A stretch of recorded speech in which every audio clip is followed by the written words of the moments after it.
दोस्तों कैसे हो आप सभी। उम्मीद करता हूँ अच्छे ही होंगे।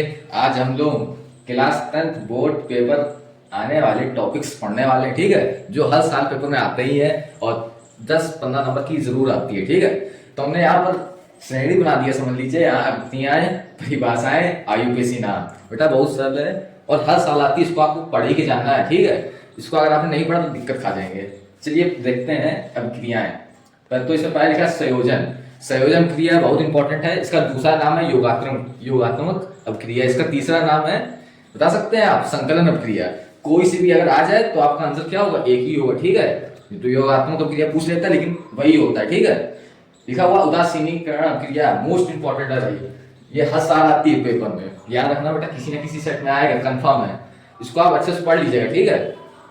उदासीन अपक्रिया होती क्या है, जिसमें अम्ल और क्षार मिल जाते हैं और लवण जल का निर्माण हो जाता है। भैया हमने ले लिया HCl, ठीक है, और सोडियम हाइड्रोक्साइड यानी NaOH। तो क्या बन जाएगा यहाँ पर, NaCl क्या हो जाएगा बच्चों, निकल जाएगा। तो NaCl निकल गया और क्या बन जाएगा बच्चों, H2O निकल जाएगा। ये कैसे बनेगा, जब आप फॉर्मूले याद होंगे। आपको अगर फॉर्मूले नहीं आया तो आपको नहीं आएगा, इतना समझ लीजिए, ठीक है। अब और क्या लिखा हुआ है यहाँ पर, रेडॉक्स अपक्रिया। रेडॉक्स अपक्रिया भैया बहुत इंपॉर्टेंट है, किसी न किसी सेट में आती है। ये ऐसे टॉपिक्स हैं जो हर साल किसी न किसी सेट में जरूर आते रहते हैं, ठीक है। और यहाँ पे प्रतिस्थापन अपक्रिया, ये भी बहुत इंपॉर्टेंट है, ठीक है। ज्यादा बड़ी है नहीं, अगर आप पढ़ लेंगे तो आपको याद हो जाएगा। जैसे वियोजन अपक्रिया, विस्थापन अपक्रिया, ये सब अपक्रियाएं एक एक लाइन की हैं, ठीक है, ज्यादा कठिन नहीं है।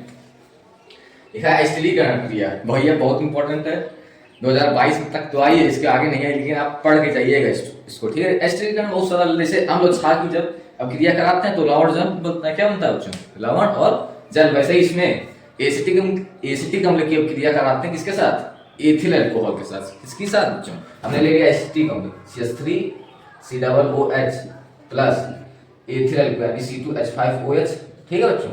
तो क्या बन जाता है, लास्ट में क्या निकल जाता है बच्चों, यहाँ पर H2O निकल जाता है, ठीक है, H2O निकल गया और यहाँ पे क्या बन जाएगा, CH3COOC2H5, ठीक है, और प्लस क्या बन जाएगा, H2O बन जाएगा।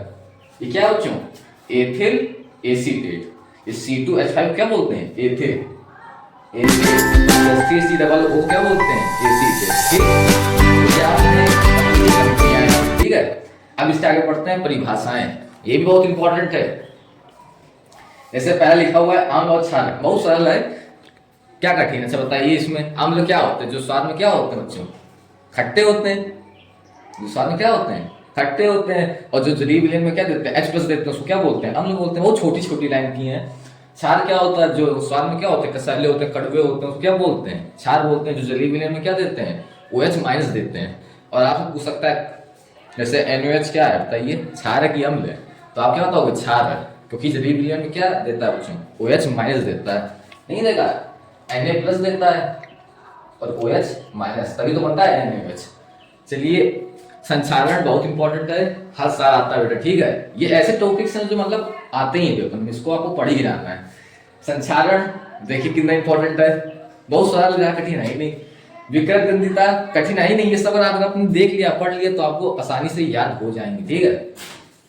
समझाती श्रेणी पढ़ लीजिएगा, चौथे चैप्टर में कार्बन तथा उसके यौगिक चैप्टर में आपको ये मिल जाएगा, ठीक है, ज्यादा कठिन नहीं है, 2-3 लाइन का है। और अगर आपने से एग्जाम्पल लिख दोगे अच्छे नंबर पा जाओगे, कठिन नहीं है, अगर आप पढ़ लिए तो आ जाएगा आपको। भंजन निस्थापन बहुत इंपॉर्टेंट है, इसको भी पढ़ लीजिएगा, हर साल आता है, ठीक है। लिखा हुआ धातु एवं अधातु, यही बहुत आता है, ठीक है। धातु क्या होते हैं बताइए, और अधातु क्या होते हैं, लिख दीजिएगा। आपके पेपर में पूछ सकता है, धातु है, 4 ऑप्शन दे देगा, ठीक है, अधातु है 4 ऑप्शन दे देगा, तो आप याद कर लीजिए, इसको हर साल आता है किसी न किसी रूप में। चलिए, आपने 2 चीज जान ली, अब चलते हैं आयुपेशी, ठीक है। आयुपेशी का पूरा नाम याद कर लीजिएगा, ठीक है।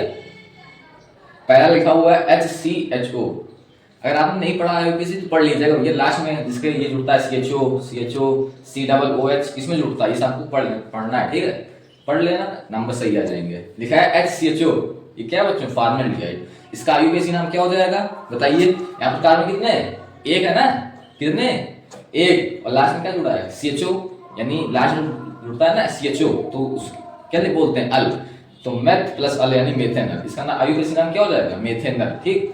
अब यहाँ पर लिखा CH3CHO, तो यहाँ पर कार्बन कितने, 2, तो एथ, तो लास्ट में क्या बच्चों जुड़ा है, CHO, तो H प्लस L तो एथेनॉल हो गया।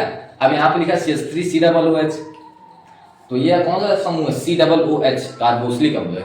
तो आपके कार्बन कितने हैं यहाँ पर? 1 और 2, तो 2 पे क्या लगता है? एथ प्लस ओइक अम्ल जुड़ता है ना जब COOH होता है, तो एथेनोइक अम्ल हो जाएगा। ठीक है, कठिन नहीं, बहुत सरल है। अब देखिए आप लिखा OH, इसके लास्ट में क्या है? OH। OH होता है तो उसके लास्ट में क्या होता है? अल्कोहल होता है वो, तो अल्कोहल के लास्ट में क्या जुड़ता है बच्चों? ऑल। तो यहाँ पर कार्बन कितने हैं? 1, तो एथ, पहला नंबर क्या था? मैथ ना, तो मैथ प्लस ऑल यानी मेथेनॉल। इसका क्या हो जाएगा? IUPAC methanol. इसका क्या हो जाएगा? कार्बन कितने हैं? 2, तो एथ प्लस ऑल यानी एथेनॉल। अब यहाँ पर इसका लिखा है, देखिए CO लास्ट में है ना, सॉरी बीच में है ना, तो इस कौन समूह बताइए? कीटोन समूह है ना, कीटोन। कौन समूह है बच्चों? कीटोन। तो यहाँ पर कार्बन कितने? 1 2 3, तो 3 यानी प्रो प्लस, और क्या होता है बच्चों? तो CO होता तो क्या होता बताइए? ओन, तो प्रोपेनॉन हो जाएगा ना। आपके समझ में आया होगा, पूरा विश्वास है। ठीक है, ये अगर आपने पढ़ लिया, ये आपको पढ़ के जाना है पेपर में। अगर आपने इस पर ना पढ़ा तो भैया पढ़ लीजिएगा ना। ठीक है, और जो